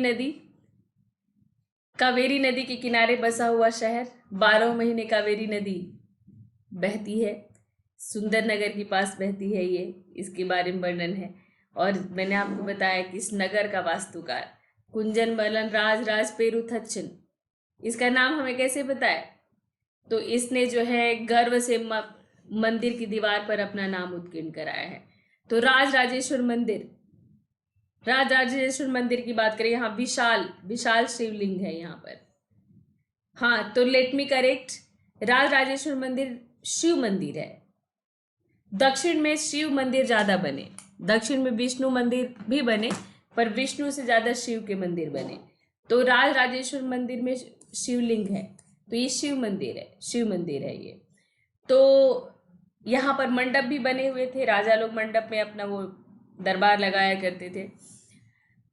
ये देखो, ये जो है आपका लुप्त मोम तकनीक से, ठीक है, लुप्त मोम तकनीक से बनी हुई ये मंदिर ठोस मंदिर है। आपको पिक्चर देख के, यही आपके कवर पेज पर है, तो पिक्चर देखकर आपको याद आ रहा होगा कि ये कालिया दमन, कृष्ण के कालिया दमन का ये पिक्चर है। तो ये क्या, ऐसी ऐसी मूर्तियां खूब चोल काल में बनी, चोल काल में खूब ऐसी मूर्तियां बनी। और ये मिश्र धातु होता था, कांसे की मूर्तियां बनी। कांसा एक मिश्र धातु होता है जिसमें तांबा और टिन, तांबा और टिन मिलाकर कांसे को बनाया जाता है। ये सॉलिड ज्यादा होता है, तांबा थोड़ा लचीला होता है। तो इसमें ये चोलकालीन सब ये मूर्तियां बहुत फेमस है। कैसे बनती थी लुप्त मोम तकनीक, क्या था? तो सबसे पहले एक मिट्टी की, नहीं, सबसे पहले एक मोम की प्रतिमा बनाई जाती थी। सबसे पहले एक मोम की प्रतिमा बनाई गई, मोम, वैक्स, वैक्स की कैंडल जिससे बनता है, तो सबसे पहले मोम की बनाई गई। फिर इसके ऊपर एक चिकनी मिट्टी से पूरी तरह से लेप लगा दिया गया, लिप दिया गया, मतलब एक चिकनी मिट्टी का इस पर एक परत चढ़ा दिया गया और फिर सूखने के लिए छोड़ दिया गया। उसके बाद जब पूरी तरह सूख गया तो इसको गर्म किया जाता था, मूर्ति को गर्म किया जाता था। तो जब मूर्ति गर्म हो जाती थी तो उसमें एक छोटा सा छेद, जब भाई अब इसके भीतर क्या है, वैक्स है, मोम है, तो जैसी मूर्ति गर्म की गई तो मोम, मोम भीतर का पिघल गया। तो फिर मूर्ति में एक छेद करके, एक छिद्र करके पिघले हुए मोम को बाहर निकाल दिया जाता था। और उसी रास्ते से पिघली हुई धातु, यानी जो भाई धातु भी पिघल के सॉफ्ट वो हो जाती है, लिक्विड हो जाती है, तो तांबा और कांसे का जो घोल होता था वो उसको उसको उसी छेद से अंदर डाल दिया जाता था जिसे मोम को बाहर निकाला जाता था। और फिर उस छेद को बंद करके मूर्ति को ठंडा होने के लिए छोड़ दिया जाता था। तो आपको मालूम है कि धातु जब ठंडा हो जाता है तो सॉलिड हो जाता है। तो बस वो, जब वो ठंडा हो जाता था तो ऐसी एक सॉलिड मूर्ति बन के तैयार हो जाती थी। ऊपर का पर जो मिट्टी का लेयर होता था उसको निकाल लिया जाता था। तो चिकनी मिट्टी के आवरण को सावधानी पूर्वक हटा लिया जाता था और उसे, उसके भीतर से एक साफ सुथरी ऐसी प्रतिमा निकल आती थी। तो ये पूरा कट, ये जो डिजाइन जो ये पूरा बन जाता था, ये मोम पर ही बनता था। ये पूरा डिजाइन, पूरा का पूरा ये शेप मोम का होता था। और उस पर जो मिट्टी का लेयर चढ़ाते थे, तो मिट्टी के लेयर पे आप देख रहे हो ना, पूरी ज्वेलरी दिख रही है, ये कमरबंद इन्होंने पहना हुआ है, पैरों में पायल पहना है, ये मुकुट है, ये सब डिजाइन कैसे निकल कर आता था? तो ये सारा जो डिजाइन है, ये जब मिट्टी चढ़ाते थे तो मिट्टी पर बना देते थे। इन सभी डिजाइन्स को मिट्टी के ऊपर ही चढ़ बना देते थे, ठीक है। मतलब ये मोम की बनती थी, मोम की बनती थी और उस पर मिट्टी चढ़ाते थे। तो उस पर भी ये, मतलब मिट्टी जब चढ़ाते होंगे मोम की बनाकर, जब मिट्टी चढ़ाते होंगे तो उस पर भी वो बना देते होंगे ये। तभी तो आप भीतर भीतर जब वो डालोगे, मोम मेल्ट होकर जब बाहर आएगी और जब भीतर आप वो जो घोल डालोगे धातु वाला, तो वो डिजाइन तभी तो लेगा। जब मिट्टी पर भी बना रहेगा तभी ये डिजाइन लेगा ना वो। तो इस तरह से बाद में भी थोड़ा सा इसको वो करते होंगे, लेकिन इसके पकी हुई मिट्टी पर तो कोई डिजाइन बनाना मुश्किल होता होगा। तो आप देख पा रहे हो कि भीतर ही डिजाइन बना हुआ है सारा। तो मंदिर नगर की बात कर रहे थे हम लोग, तो ऐसी बहुत सारी मूर्तियां बनना करती थी। तो शिल्प का एक बहुत बड़ा केंद्र हो गया था वो। और मंदिर में चढ़ावा बहुत चढ़ता था, मंदिर में चढ़ावा बहुत चढ़ता था। तो धीरे धीरे जो मंदिर के कर्ता धर्ता थे, यानी मंदिर के पुजारी या जो भी मैनेजमेंट के लोग, वो मंदिर में जो चढ़ावे का जो धन चढ़ा होता था उसको व्यापार और साहूकारी में लगाते थे। साहूकारी मतलब लोगों को सूद पर कर्ज देने में। और बड़ी संख्या में पुरोहित, पुजारी, कामगार, शिल्पी, व्यापारी, मंदिर के दर्शन करने वाले तीर्थयात्री, ये सारे मंदिर के आसपास बसते थे। तो मंदिर के चारों ओर कई नगरों का आविर्भाव हुआ। ठीक है। इसी तरह एक मध्य प्रदेश में एक भिल स्वामिन का मंदिर है। गुजरात में सोमनाथ का, मध्य प्रदेश में भिल स्वामिन का। ठीक है। तमिलनाडु में कांचीपुरम, मदुरै में तिरुपति, मदुरै भी है एक मंदिर। मदुरै में भी कई सारे मंदिर हैं। जैसे मदुरै का जो सबसे फेमस मंदिर है, नायक शासकों ने बनाया था, मीनाक्षी टेम्पल। और आंध्र प्रदेश में तो तिरुपति हैं ही, तिरुपति बालाजी आज अभी के सबसे धनी भगवान जी। तो ऐसे बहुत सारे, वृंदावन उत्तर प्रदेश में, वृंदावन, मथुरा, काशी, बनारस, अजमेर जहाँ पर मोइनुद्दीन चिश्ती का मकबरा है, शिरडी की बात कर सकते हैं आप, शिरडी जहाँ साईं बाबा है, वैष्णो देवी, कटरा, ये सारे मंदिर नगर के उदाहरण है। और ये सिर्फ मंदिर नगर क्यों? तो मैंने बताया कि जैसे सिटी की अर्थव्यवस्था मंदिर के केंद्र में चलती है, यानी मंदिर की वजह से उस शहर की अर्थव्यवस्था चलती है। वो शहर ही बसा है मंदिर की वजह से, तो उसे हम मंदिर नगर का उदाहरण मानते हैं। इसी में आपका दिया हुआ है मंडपिका और हाट। तो मंडी और हाट शब्द आपने सुना है, मंडी और हाट मंडी मतलब जहां पर अनाज की मंडी, सब्जी की मंडी। हाट जहां पर छोटी मोटी सारी चीजें मिल जाती है, एक छोटा बाजार। तो ये शब्द कैसे निकला?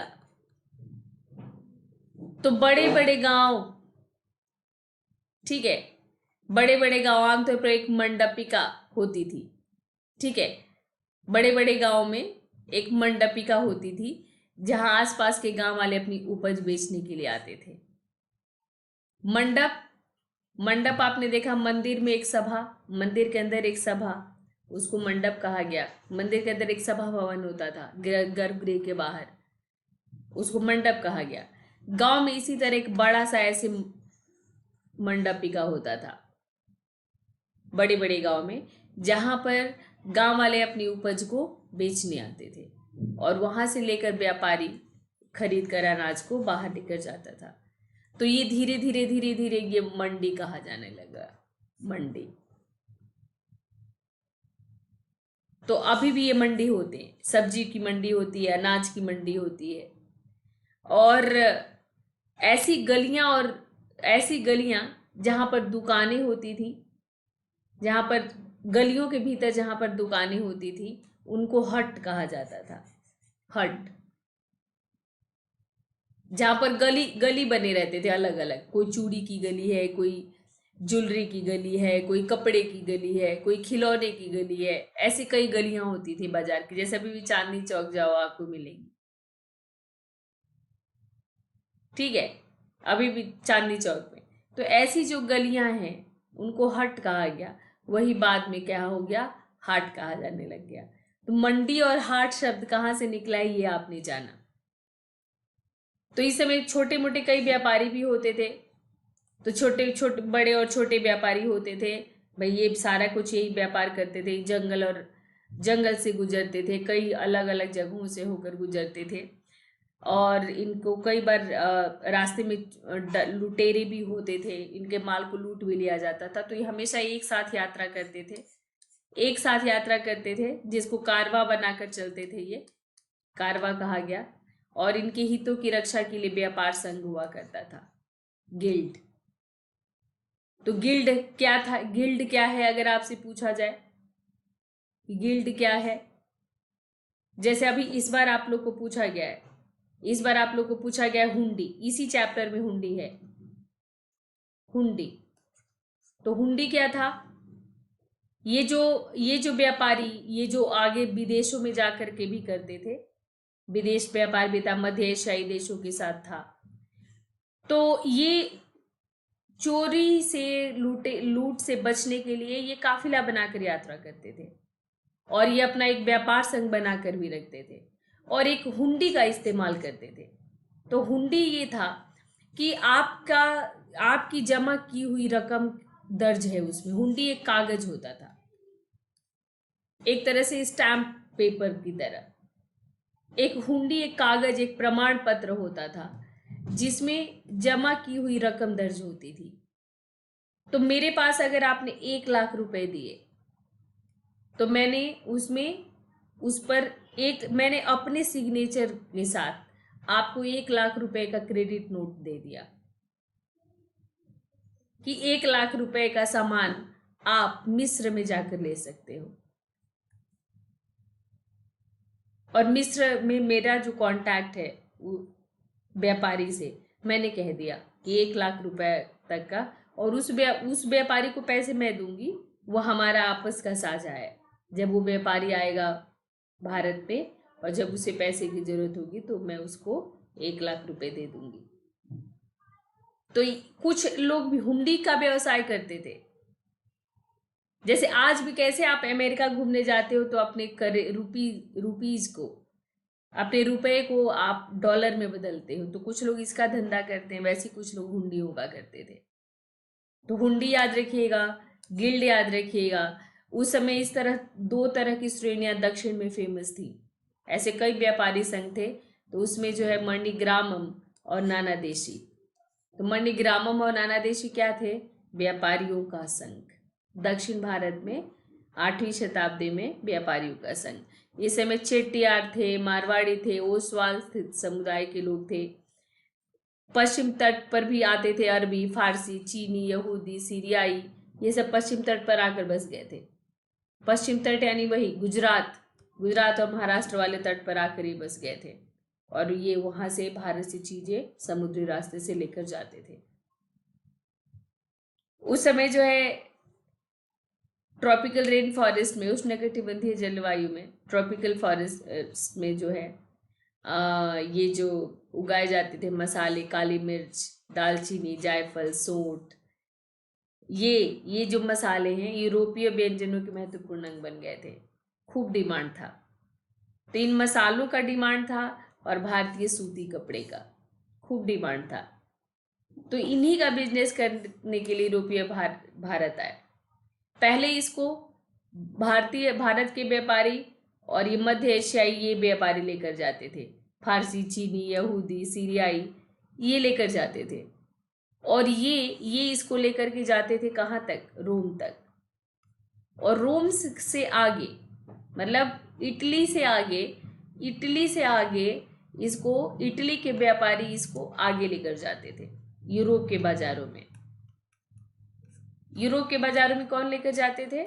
इटली के यात्री। तो इस तरह से ये बाजार चलता था। लेकिन जब यूरोप के बाकी व्यापारियों ने देखा कि तो इटली के जो व्यापारी हैं बहुत मुनाफा कमा रहे हैं इन चीज़ों को बेचकर, तो उन्होंने सोचा कि हमको भी इन चीज़ों को वहीं से लेकर आना चाहिए जहाँ ये मिलती हैं, और ये सस्ती पड़ेंगी और हमको भी मुनाफा मिलेगा। तो वही फिर धीरे धीरे समुद्री मार्ग का खोज हुआ।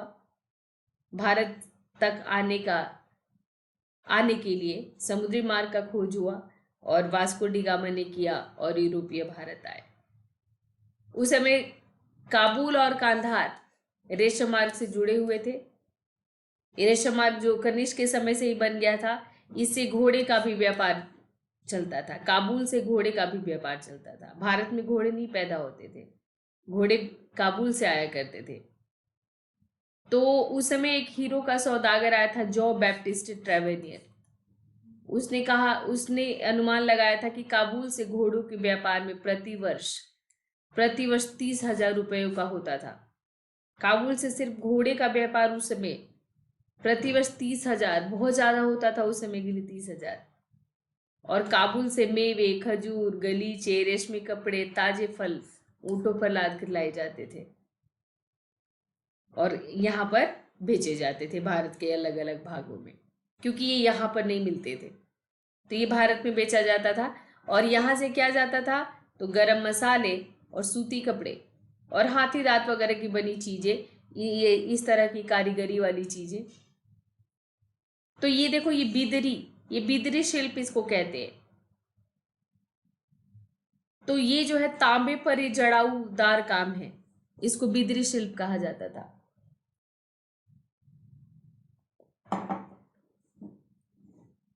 ठीक है, तो बीदर के शिल्पकार इसको बनाते थे, बीदर बरार कर्नाटक। तो बीदर के शिल्पकार इसको बनाते थे, तो इसलिए इस शिल्प का नाम बिदरी पड़ गया। ऐसे उस समय सालियार, कैकोलार बुनकर समुदाय थे, जिनके कपड़े बहुत फेमस थे। और आप लोगों ने दिया था हम्पी, मसूलीपट्टनम और सूरत, ये 3 शहर जो आपने मैप में देखा। तो ये देखो, ये हम्पी है, विजयनगर की राजधानी। ये जो हम्पी के किले की दीवार है, ये आप इसको 12th में खूब अच्छे से पढ़ेंगे, 12th पार्ट 2 में। तो क्लास 12th की जो एनसीईआरटी है उसमें भी बहुत अच्छे से विजयनगर के बारे में दिया है। तो ये जो आप देख रहे हैं, इसको जो है गारे चूने का प्रयोग नहीं किया गया है इसको जोड़ने में। इसको एक दूसरे में आपस में फंसा कर रखा गया। ये बड़े बड़े शिलाखंड है और इनको आपस में फंसा दिया गया है, एक दूसरे में फंसा कर गूंथा गया है। तो पूरी इतनी ऊंची दीवारें, लगभग 7 तरह की 7 दीवारों से घेरा गया था पूरे हम्पी को। नदियों तक को घेर दिया गया था, नदियां भी नीचे नीचे बहती थी, नदियों की भी किलेबंदी कर दी गई थी। इतनी लंबी किले की दीवारों को बनाने के लिए गारे चूने का इस्तेमाल नहीं किया गया था, बल्कि बड़े बड़े जो है पत्थर के टुकड़े को आपस में फंसा कर गूंथ दिया गया था। तो हम्पी की वास्तुकला कई स्तंभों वाले कक्ष के लिए भी फेमस है। मूर्तियों को रखने के लिए आले बने हुए थे, स्तंभों वाले कक्ष बने, मूर्तियों को रखने के लिए आले बने हुए थे। अभी फोटो होगा तो दिखाती हूँ मैं आप लोगों को, नहीं है फोटो, अगले क्लास में मैं दिखाऊंगी आपको। जो खंभों वाला जो बना है, विठल स्वामी का मंदिर है, हजारा स्वामी का मंदिर है और बहुत खूबसूरत है वो। वहाँ पर मतलब आवाज़ आती है, हवा चलती है, तो उसको संगीत प्रधान मंदिर भी कहते हैं। जब हवा चलती है तो आवाज़ आती है। हम्पी के अलावा जो है, हम्पी मंदिर के अलावा मतलब ये व्यापारी भी यहाँ पर बहुत थे।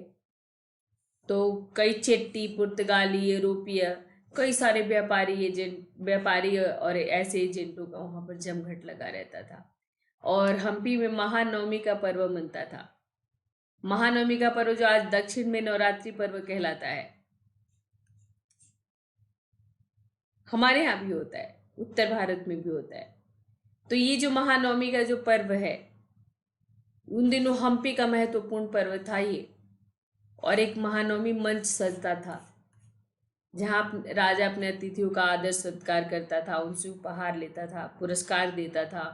कई तरह के सांस्कृतिक कार्यक्रम होते थे, खेलों का आयोजन होता था, नृत्य का आयोजन होता था।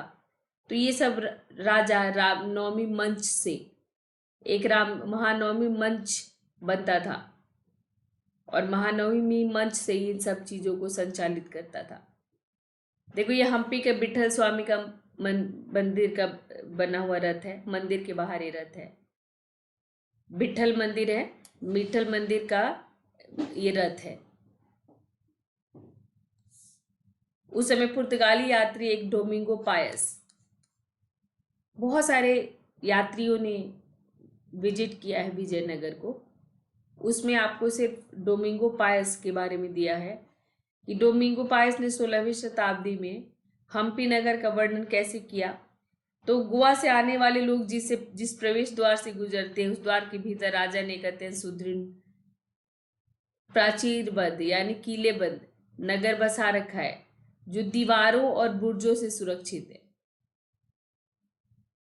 और वो कहता है कि इसकी जो दीवारें हैं, यानी जो किले की दीवारें हैं, वो बाकी नगरों जैसी नहीं है, बल्कि बहुत ही मजबूत राजगिरी का नमूना है। ठीक है। और बिल्कुल उसके भीतर उसी रीति से बनाए गए भवनों की अत्यंत सुंदर कतारें हैं, जिनकी छत सपाट है। और चिपटी हुई है। तो ये डोमिंगो पायस ने जो 16वीं शताब्दी में विजयनगर की यात्रा की थी, उसने अपने यात्रा वर्णन में इसको लिखा है। आपका क्वेश्चन ये है कि आपके विचार में यहाँ नगर किलेबंद क्यों था। एक क्वेश्चन है कि आपके विचार में उस समय नगर किलेबंद क्यों था। तो सुरक्षा, बहमनी साम्राज्य, विजयनगर का बहमनी साम्राज्य से झगड़ा चलता रहता था, तो सुरक्षा के लिहाज से ये किया गया था। सूरत के बारे में दिया है कि सूरत उस समय जो है का केंद्र था। गुजरात जो है पश्चिम व्यापार का केंद्र बन चुका था। मक्का का प्रस्थान द्वार भी इसे कहते थे। तो कभी भी पूछा जाए तो याद रखिएगा, इसको मक्का का प्रस्थान द्वार भी कहते थे। और क्योंकि बहुत से हज यात्री यहीं से हज पर जाने के लिए जहाज पकड़ते थे। तो 17वीं शताब्दी में यहाँ पुर्तगाली, डच, अंग्रेज ये सब आए थे। इनकी कारखाना था, माल गोदाम था यहाँ पर सूरत में। अंग्रेजों ने और फ्रांसीसियों ने सबसे पहला फैक्ट्री सूरत में स्थापित किया था। ओविंगटन, इतिहासकार ओविंगटन जो कि ब्रिटिश थे, उन्होंने 1689 में सूरत की बंदरगाह का वर्णन करते हुए लिखा कि यहाँ एक वक्त पर भिन्न भिन्न देशों के औसतन 100 से ज्यादा जहाज बंदरगाह पर खड़े देखे जा सकते हैं। इतना बड़ा था ये। और आज भी अब ये एक आर्थिक नगर है। सैकड़ों फैक्ट्रीज हैं यहाँ पर। और लोग कहते हैं, गांव के लोग, कि हम सूरत जा रहे हैं कमाने। पर इस सूरत का 17वीं शताब्दी के अंतिम वर्षों में सूरत का पतन होना शुरू हो गया था। लेकिन ये सूरत फिर से कई उत्पादों का केंद्र बन गया। ठीक है, तो फिर से बस गया था। वाणिज्य केंद्र किसे कहते हैं। तो ये एक ऐसा स्थान जहां अलग अलग चीजों का उत्पादन होता है, उत्पादन केंद्र बन जाता है, माल बेचा जाता है, खरीदा जाता है। तो उस जगह को हम ट्रेड सेंटर कहते हैं, ट्रेड सेंटर। तो 17वीं शताब्दी के अंतिम वर्ष में सूरत का पतन हुआ था, लेकिन सूरत फिर से संभल गया था और फिर से सूरत उस दौर से निकल गया था। तो इसमें मछलीपट्टनम का दिया है, मसूलीपट्टनम। मसूलीपट्टनम को सबसे पहले डचों ने कैप्चर किया और उन्होंने ही अपनी कोठी यहाँ पर बनाई। उन्होंने ही। तो हॉलैंड और इंग्लैंड दोनों देशों की कंपनियों ने मछलीपट्टनम पर नियंत्रण प्राप्त करने का प्रयास किया, क्योंकि आंध्र तट का सबसे महत्वपूर्ण पतन बन गया था तब तक। तो मछलीपट्टनम का किला हॉलैंड वासियों ने बनाया था, क्योंकि ये डचों के उसमें हमेशा रहा। तो डच कहाँ से आए थे, हॉलैंड से। ठीक है। और गोलकुंडा के कुतुबशाही शासकों ने कपड़ों, मसालों और अन्य चीजों की बिक्री पर शाही एकाधिकार लागू किया, जिससे कि वहां का व्यापार पूरी तरह से ईस्ट इंडिया कंपनी के हाथों में न चला जाए। ठीक है। इसमें दिया है क्या, 1686-87 में औरंगजेब ने गोलकुंडा को मुगल साम्राज्य में मिला लिया था। अब इसी समय कुछ नए नगर और व्यापारी आए। तो यूरोपियों का आगमन इसी समय से शुरू होता है, यूरोपियों का। ठीक है। और आप ये कह लो कि उसी समय सबसे पहले भारत में पोर्तुगीज आते हैं, फिर डच आते हैं, पोर्तुगीज, डच, डेन, ब्रिटिश, फ्रांसीसी। तो इस समय 18वीं सदी में बहुत सारे नगर, बम्बई, कलकत्ता, मद्रास, इन नगरों का उदय हुआ। और इन लोगों ने क्या किया कि एक ऐसा जगह बसाया जहां पर देसी व्यापारियों को और देसी शिल्पकारों को इन लोगों ने बसाया। देसी व्यापारियों और शिल्पकारों को बसाया। तो ऐसे टाउन्स को जहां देसी व्यापारी और शिल्पकार बसे रहते थे और इनके लिए उत्पादन का कार्य करते थे, इनके लिए कारीगरी का काम करते थे, उनको ब्लैक टाउन्स कहा गया। और अपने लिए किलेबंद शहर बनाए, व्हाइट टाउन्स।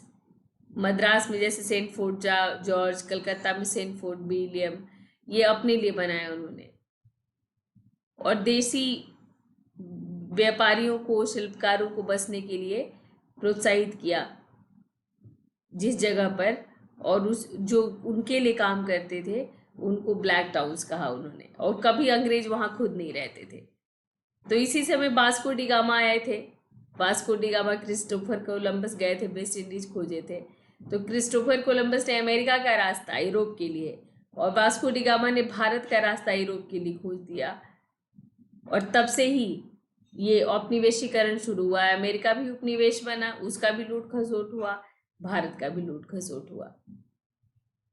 आपका 7वां चैप्टर दिया हुआ है खानाबदोश जातियों के बारे में। ठीक है, तो हम ऐसा करते हैं कि आज थोड़ा टाइम हो गया है और अभी आप लोगों में 3 चैप्टर बचा है। तो ये पूरा का पूरा अगर मैं ये 3 चैप्टर करती हूँ तो काफ़ी टाइम लग जाएगा।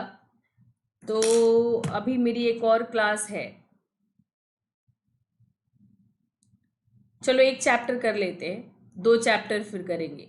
7वां चैप्टर कर लेते हैं, कुल 11 चैप्टर है आपका, तो 7वां चैप्टर कर लेते हैं और फिर आपका 8वां 9वां 10वां वो करेंगे नेक्स्ट सेशन में।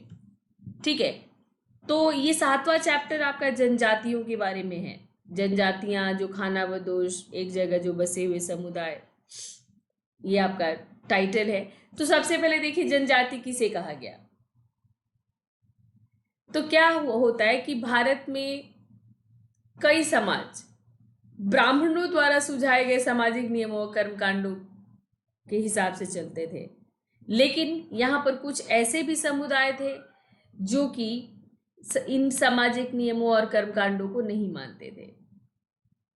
तो 90% तो मानते थे, पर 10% जो नहीं मानते और जो कि एक मतलब असमान वर्गों में विभाजित थे, तो उनको कहा गया जनजातियां। ये असमान वर्गों में विभाजित नहीं थे, जनजातियों में कोई असमानता नहीं होती, याद रखिएगा। जनजाति कौन कहे गए, तो एक बार फिर से सुनिए। जनजाति कौन कहे गए, तो जो ब्राह्मणों द्वारा बनाए धार्मिक कर्मकांडों को नहीं मानते और जिनमें कोई असमान वर्ग नहीं है, जिनके भीतर कोई वर्ग नहीं है, जैसे वर्णाश्रम व्यवस्था टाइप का, तो वो जनजाति कहे जाते हैं। और ये समान इनमें जो है सब समान रूप से माने जाते हैं, बस केवल एक सरदार होता है कबीले का जो कि मुखिया होता है। तो ये भारत के हर क्षेत्र में पाए जाते हैं। तो पंजाब में खोखर, बाद में गख्खर आए। ठीक है, इनके मुखिया थे कमाल खान गख्खर, इनको बादशाह अकबर ने मनसबदार बना लिया था। ये याद रखते जाइएगा कहाँ के कौन। मुल्तान और सिंध में लंगाह और अरगुन लोगों का प्रभुत्व था।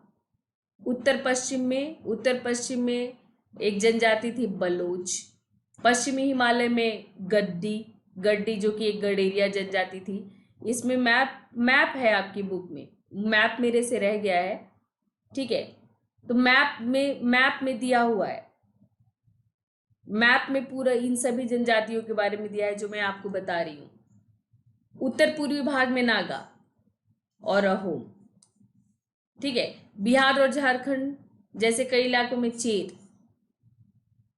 तो ये बादशाह अकबर ने प्रसिद्ध सेनापति राजा मान सिंह को चेरों पर हमला करने के लिए भेजा था। तो औरंगजेब के समय में चेर लोगों ने के कई किलों पर कब्जा भी किया गया। और इसी क्षेत्र में रहने वाली महत्वपूर्ण जनजातियां मुंडा और संथाल भी थी, जो क्लास 8 में आप मुंडाओं के बारे में पढ़ेंगे। तो इसी क्षेत्र में मुंडा और संथाल भी रहते थे। कर्नाटक और महाराष्ट्र में अगर बात करें तो कोली बेराद, ठीक है, कोली और बेराद थे। तो कोली गुजरात के कई इलाकों में फैले हुए थे। दक्षिण में कोरगा, वेदतर, मारवाड़, ये सारी जनजातियां दक्षिण में थी। तो उस मैप में ये पूरा दिया हुआ है, जो मैप मेरे से छूट गया है, नहीं लगा पाई हूँ, तो उस मैप में पूरा दिया हुआ है। ठीक है, तो इसी तरह भीलों की जनजाति पश्चिमी मध्य में प्रदेश में फैली हुई थी। यहाँ पर मैंने लिख दिया है और आप उस मैप को देख लोगे तो आपको याद हो जाएगा कि कहाँ पर कौन सी जनजाति। छत्तीसगढ़, मध्य प्रदेश, महाराष्ट्र और आंध्र प्रदेश में गोंड थे। छत्तीसगढ़, मध्य प्रदेश, महाराष्ट्र और आंध्र प्रदेश के कहाँ थे, कौन थे, गोंड लोग थे यहाँ पर। तो इसी में एक जनजाति थी बंजारे। तो जो बंजारा थे वो व्यापारी थे, ये जो बंजारे थे ये व्यापारी थे, और ये खाना बदोश जनजाति थी। तो बंजारे कौन थे, आपको क्वेश्चन पूछा हुआ है ये इस बार 2020 में। तो बंजारे कौन थे, व्यापारी। बंजारे व्यापारी खाना बदोश जनजाति थे, और इनके कारवा को टांडा कहते थे। ये हमेशा कारवा में चलते हैं, हमेशा। अभी भी देखोगे ऐसे यूं लंबा चारपाई, बकरियां घोड़े, बकरियों को कंधे पर ले लिया, सारा सामान बांध कर ऐसे चलते हैं ये एक लाइन से। तो उसको ही टांडा कहा जाता था। तो ये एक दिन में कई किलोमीटर चलने का इनको ये रहता है। तो इसीलिए अलाउद्दीन खिलजी ने और जहांगीर ने इनको अनाज ढुलाई के लिए इस्तेमाल किया। तो ये ग्रामीण क्षेत्रों से अनाज लाकर दिल्ली में बेचा करते थे। तो इनको उन लोगों ने अपने लिए इस्तेमाल किया। और ज्यादातर जनजाति शिफ्टिंग कल्टीवेशन करते हैं, यानी स्थानांतरित खेती करते हैं। तो स्थानांतरित खेती किसे कहते हैं, तो किसी भी मतलब जंगल में, वन प्रांत में पेड़ों को काट दिया, काट कर उसके ठूंठ को जला दिया, और जलाने के बाद उसी राख में बीज को छिड़क दिया, कुल्हाड़ी से खोद कर बीज को छिड़क दिया, और फिर अपना उसमें फसल आ गया। तो जैसे ही वो जमीन अपनी उर्वरता खो देती थी, 2-3 बार खेती की, जैसी जमीन ने अपनी उर्वरता खत्म हुई जमीन की, फिर जमीन का दूसरा टुकड़ा साफ किया जाता है, फिर दूसरे टुकड़े पर 2-3 साल खेती हुई, और जैसे उसने उर्वरता खत्म की फिर ऐसी कोई तीसरी जगह बनाई जाती है। तो इसको कहा गया झूम खेती या स्थानांतरित खेती। तो जनजातियां ऐसी खेती किया करते थे। 11वीं 12वीं शताब्दी तक आते आते क्षत्रियों के बीच राजपूत गोत्रों की ताकत में इजाफा हुआ। मतलब पिछले क्लास में आपने पढ़ा कि राजपूत कैसे पैदा हुए थे, फर्स्ट क्लास में ही पढ़ा आपने कि राजपूत कैसे पैदा हुए थे। तो अब जो है ये कई राजपूतों का इनके साथ मिलन हुआ, तो और राजपूत गोत्र आ गए, कई जनजातियां जो है राजपूत में कन्वर्ट हुई। तो इसमें पहले आते हैं आपके गोंड। ये गोंड, तो ये लोग गोंडवाना नामक विशाल वन प्रदेश में रहते थे, और ये भी शुरू में स्थानांतरित खेती करते थे, कुलों में बटी हुई थी। ये विशाल जनजाति कुलों में बटी हुई थी, प्रत्येक कुल का अपना राजा होता था, राजा को राय भी कहते थे। ठीक है, ये उन्हीं का दिया हुआ है। ये बाइरोगोड, गोरहा, बंडोलगढ़, चौरागढ़, कोलिंगा, मांडला, ये पूरा का पूरा गोंडवाना लैंड है जो कि मध्य प्रदेश में था। इनके शासनकाल के इतिहास जो है, मतलब ये अकबरनामा में गढ़कटंगा राज्य के बारे में लिखा हुआ है। तो गढ़कटंगा राज्य में कुल 70,000 गांव थे, कुल 70,000 गांव थे गढ़कटंगा में, और काफी केंद्रीकृत व्यवस्था थी यहाँ पर, जो पूरा राज्य गढ़ों में विभाजित थे। 70,000 गांव गढ़ में विभाजित था। गढ़, तो सबसे पहले गढ़, तो हर गढ़ किसी न किसी एक खास गोलकुंड, मतलब किसी न किसी एक खास कुल के नियंत्रण में था, जो कि सभी गोंड ही थे। पर गोंडों में भी कुल होता है ना, आपके जैसे आपकी फैमिली में अलग अलग एक ग्रुप है, वैसे ही। तो ये जो गढ़ है ये पुनः 84 में विभाजित थे। तो 84 यानी 84 गांव का एक समूह, 84। ठीक है, तो ये पूरा 84 में विभाजित थे, और ये जो 84 थे, इसके नीचे फिर 12-12 गांव के समूह होते थे। ठीक है, 12-12, तो 12-12 मतलब तो 12-5 60, बरछक 72, बरसते 84। ठीक है, तो ये आपका मतलब एक तरह से हर 84 के नीचे 7 यूनिट, 1 2 3 4 5 6 7, तो 12-12 गांव का 7 यूनिट होता था हर 84 के नीचे। तो पूरे 70,000 गांवों को 84 में विभाजित किया गया था। 84 अलग अलग कुल, और इस 84 को फिर बरहोत में। तो ये बरहोत कैसे बनते थे? 12-12 गांवों को मिलाकर, 12-12 गांवों को मिलाकर बनते थे, जिनको बरहोत कहा गया था। तो ऐसे इनकी मतलब, लेकिन ये सारे के सारे इनके ऊपर जो है गढ़, ये सब गढ़ के नीचे थे। तो केंद्रीकृत व्यवस्था थी, केंद्रीकृत। तो गढ़ कटंगा के जो राजा थे वो थे अमनदास। अमनदास थे। इन्होंने संग्राम शाह की उपाधि धारण की। ये थी जनजाति, पर अब ये राजपूत में शामिल हो गए थे, क्योंकि इन्होंने अपने को राजा घोषित करके अपने पुत्र दलपत का विवाह महोबा के चंदेल राजकुमारी दुर्गावती से कर दी। तो जैसे ही राजपूत घर, मतलब एक राजपूत से इनका रिश्ता हुआ, ये भी राजपूत कुल में शामिल हो गए। जैसे ही अपने को राजा बनाया, ये राजपूत हो गए थे। इसी तरह से राजपूतों में बढ़ोतरी हुई थी। तो दलपत की मृत्यु कम उम्र में हो गई थी, तो रानी दुर्गावती ने संभाला था शासन को। अपने पुत्र वीर नारायण के नाम पर ये शासन करती थी। पर 1565 में आशफ खान ने आक्रमण किया था गढ़कटंगा पर। आशफ खान जो कि अकबर का एक मनसबदार था, अकबर का एक अधिकारी। तो अकबर ने जब पूरे भारत को जीता था, उसी क्रम में गढ़कटंगा पर भी 1565 में आक्रमण हुआ और रानी दुर्गावती की हार हो गई थी। लेकिन समर्पण करने के बजाय इन्होंने मर जाना बेहतर समझा था और इन्होंने जौहर कर लिया था। तो रानी झांसी ही नहीं, मतलब लक्ष्मीबाई ही नहीं, इसी तरह रानी दुर्गावती भी अपने बेटे को पीठ पर बांध के लड़ी थी। तो गढ़कटंगा एक बहुत समृद्ध राज्य था और यहाँ हाथी बहुत थे।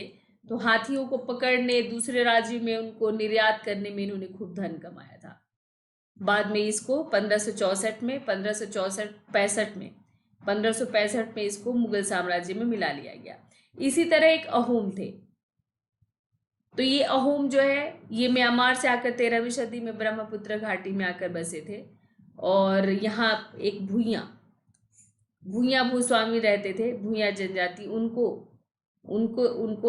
हराकर, उनकी राजनीतिक व्यवस्था का दमन करके इन्होंने एक नए राज्य की स्थापना की, अहोम राज्य की।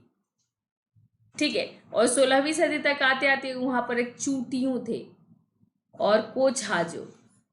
तो 1523 में चूटियों को और 1581 में कोच हाजो को, इनके राज्यों को भी अपने राज्य में मिला लिया और एक बड़े राज्य की स्थापना की। 1530 के दशक तक इन्होंने भारत में आग्नेय अस्त्रों के इस्तेमाल का श्रेय इन्हीं को जाता है।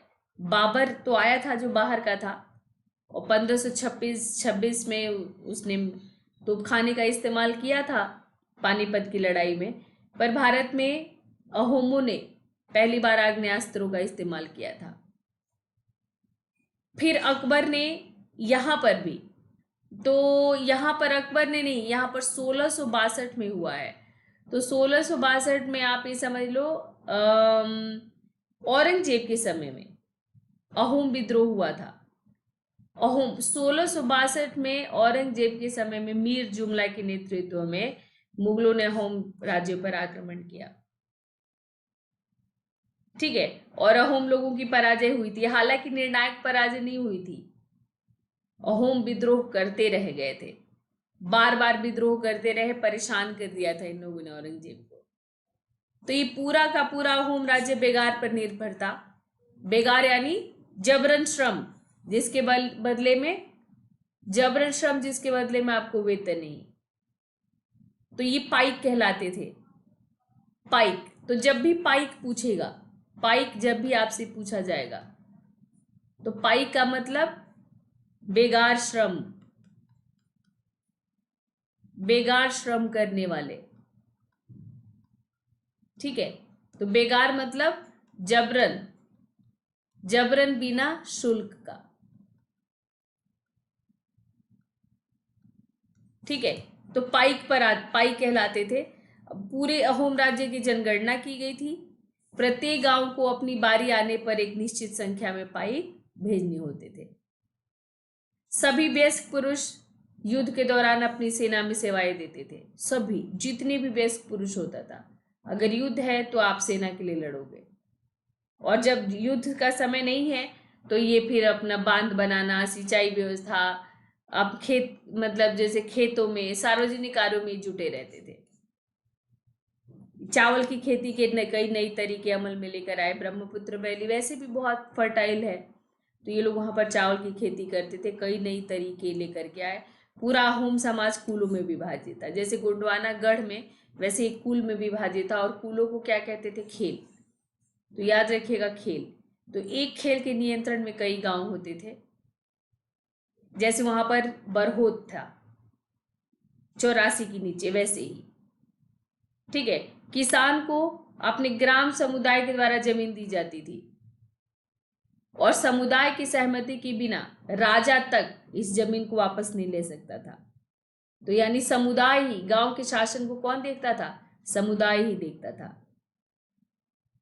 17वीं शताब्दी के पूर्वार्ध तक आते थे, ब्राह्मणों के प्रभाव में बढ़ोतरी हुई। मंदिर और ब्राह्मणों को राजा ने खूब दान दिया, खूब भूमि अनुदान दिया, खूब ब्राह्मणों के वर्चस्व में वृद्धि हुई, और ब्राह्मणों को खूब भूमि अनुदान दिया गया। और फिर से एक तरह से कहो तो ब्राह्मणीय धर्म प्रधान हो गया। तो इसी काल में शिव सिंह के काल में हिंदू धर्म वहां का प्रधान धर्म बन गया। किसका? अहोमों का। तो शिव सिंह का पीरियड है 1714 से 44। जो कवि और विद्वान होते थे उनको अनुदान में जमीन दी जाती थी, उनको भी अनुदान में। भूमि अनुदान बहुत बार आप लोगों को बता चुकी हूं, और मैंने 6 में भी बताया था ये भी। भूमि अनुदान, इसको इंग्लिश में लैंड ग्रांट कहा गया।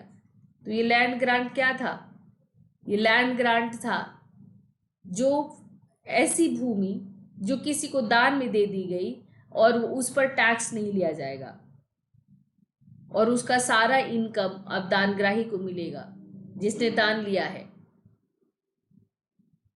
बुरंजी जो है अहोमों की एक कृति है, याद रखिएगा, बुरंजी।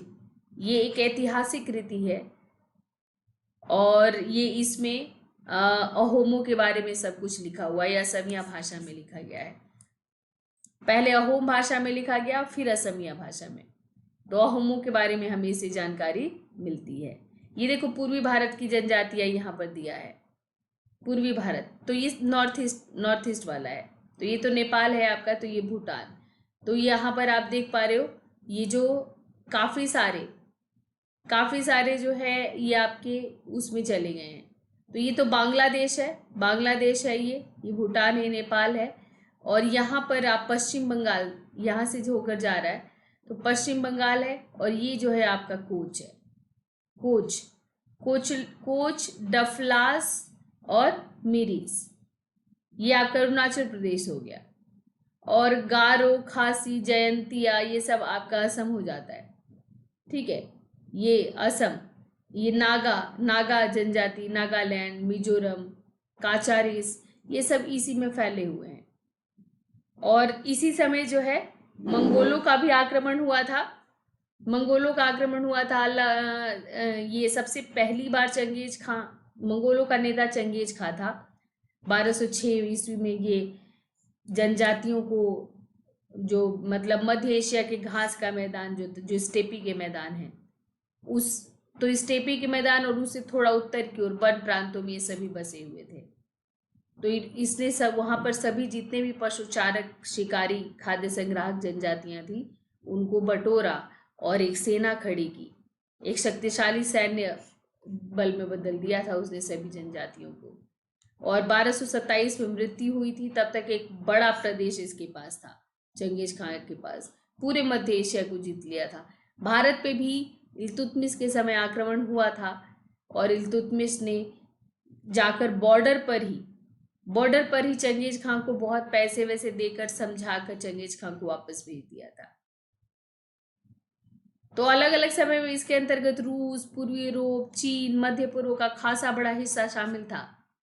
क्यों? क्योंकि इसकी सेना बहुत संगठित थी, और भारत संगठित अभी नहीं था, इसीलिए। तो चलिए फिर आज का ये लास्ट रहा चैप्टर, और इसके बाद वाले जो चैप्टर हैं वो मैं नेक्स्ट सेशन में कराऊंगी आप लोगों को, ठीक है। इसके बाद वाला तो अभी 3 चैप्टर है, 8, 9, 10, 11, 4 चैप्टर है अभी, ठीक है।